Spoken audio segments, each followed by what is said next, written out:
Bonjour, comme convenu une vidéo pour vous présenter le travail de fin de module que vous allez devoir réaliser seul ou en groupe et me rendre par mail pour vendredi soir au plus tard.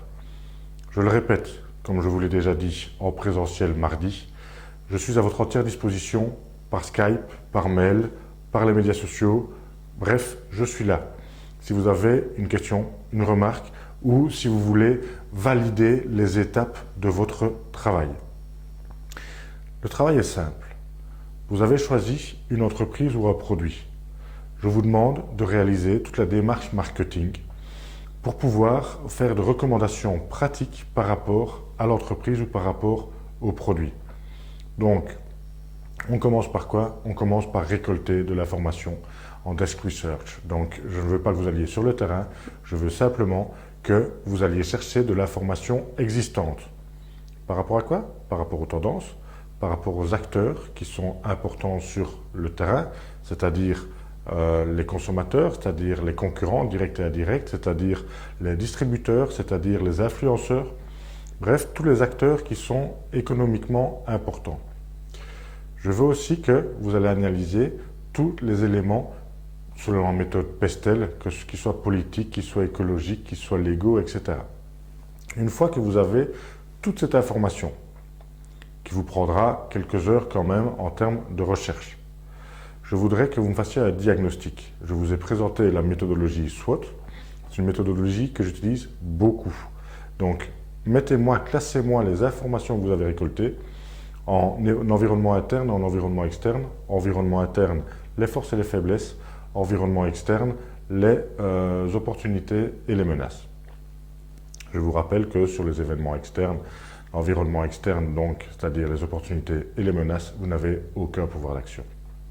Une fois que vous avez considéré la problématique de l'entreprise grâce au diagnostic, là, on passe dans la deuxième étape de la démarche marketing, c'est-à-dire prendre des décisions. Prendre des décisions par rapport aux objectifs que vous voulez atteindre. Ben oui. Suite à une problématique, il faut bien entendu redresser la barre. Donc, quels sont les objectifs? Rappelez-vous les objectifs SMART. Quelles sont les cibles que je veux privilégier? Donc, je segmente mon marché et je cible certains segments. 7 ou 8 cibles si vous avez choisi une PME, beaucoup plus si vous avez choisi une multinationale. Et enfin, un élément vraiment important sur lequel j'accorde beaucoup d'importance, c'est le positionnement marketing. En quoi la solution que vous amenez par rapport à la problématique rencontrée est fun, faisable, utile, nouvelle par rapport au marché. Il faut que ce soit faisable, réaliste. D'ailleurs, l'objectif doit être réaliste aussi. Il faut que ce soit utile par rapport au marché. Donc, vous avez analysé le marché, donc vous avez découvert les besoins, les attentes, les comportements de vos clients. Et enfin, il faut que ce soit nouveau par rapport au benchmarking, donc à l'analyse de la concurrence, que vous avez réalisé. Une fois que vous avez pris ces bonnes décisions-là, il va falloir les traduire en plan d'action. Les traduire en plan d'action par rapport à une nouvelle offre que vous allez développer en termes de packaging, de nom, d'identité, en termes de caractéristiques produits. Je veux que vous fassiez un plan d'action aussi par rapport à tout ce qui est distribution, c'est-à-dire comment faciliter l'achat. Pensez à l'e-business. Pensez-y parce que c'est vraiment incontournable aujourd'hui ou dans les prochaines années par rapport à toute entreprise, que ce soit en B2B ou que ce soit en B2C.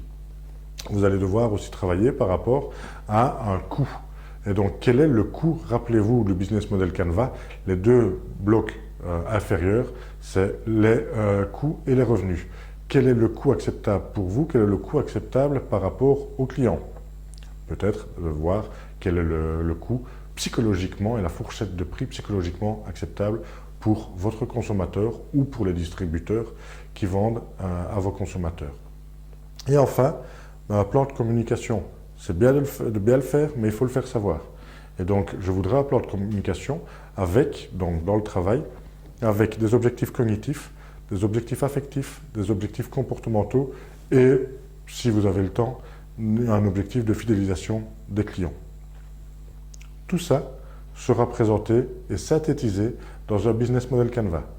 Rappelez-vous le business model Canva, 9 blocs, avec 4 blocs qui sont dédiés aux clients, donc quelles sont les cibles, quelle est la plus-value que vous amenez par rapport à ces cibles, comment est-ce que vous allez communiquer cette plus-value, comment est-ce que le client va pouvoir acheter votre produit et comment est-ce que vous allez fidéliser votre client, faire du community management, donc du CRM, Customer Relationship Management. Ça, c'est les 4 blocs dédiés aux clients. Rappelez-vous, on a vu qu'il y avait 3 blocs, plus avec une optique produit. L'optique produit, c'est quelle est votre mission, quelle est votre activité principale, quelles sont vos ressources pour réussir votre mission, votre activité principale. Et enfin, si vous n'avez pas les ressources en interne nécessaires et suffisantes, quels sont les partenaires indispensables à la réussite de votre développement d'entreprise ou développement de projet. Enfin, 2 derniers blocs, comme je viens de vous en parler, quels sont les coûts et quels sont les revenus susceptibles d'amener de la marge et d'amener une rentabilité suffisante par rapport à votre projet. Le travail, je ne demande pas que ce soit 120 pages. Je demande juste que ce soit synthétisé, to the point, mais que ce soit cohérent. Je veux que la démarche soit cohérente de A à Z. Donc, pas besoin d'aller nécessairement en profondeur. Je veux que vous ayez un état d'esprit marketing, que vous ayez vraiment une méthodologie qui fait que depuis le début de la démarche, c'est-à-dire la récolte d'informations, en passant par le diagnostic, en prenant les décisions stratégiques et enfin en mettant en place un plan d'action, mais il y a une cohérence et que l'aspect client, l'aspect marketing, l'aspect rentabilité soit présent. Je reste à votre disposition. Je le répète, je suis au bureau, j'ai différents dossiers à gérer, mais vous me faites un appel Skype, vous me faites un mail, vous me faites un SMS, je vous ai laissé mon numéro de GSM et dans le quart d'heure, de la demi-heure, je suis à votre disposition pour répondre à vos questions, à vos remarques ou pour valider l'évolution de votre travail. J'attends donc un document PDF avec les noms des différentes personnes qui ont participé au travail, bien entendu, et celui-ci, je dois m'arriver dans ma boîte mail pour vendredi soir. Merci, bon travail, à votre disposition, à très bientôt.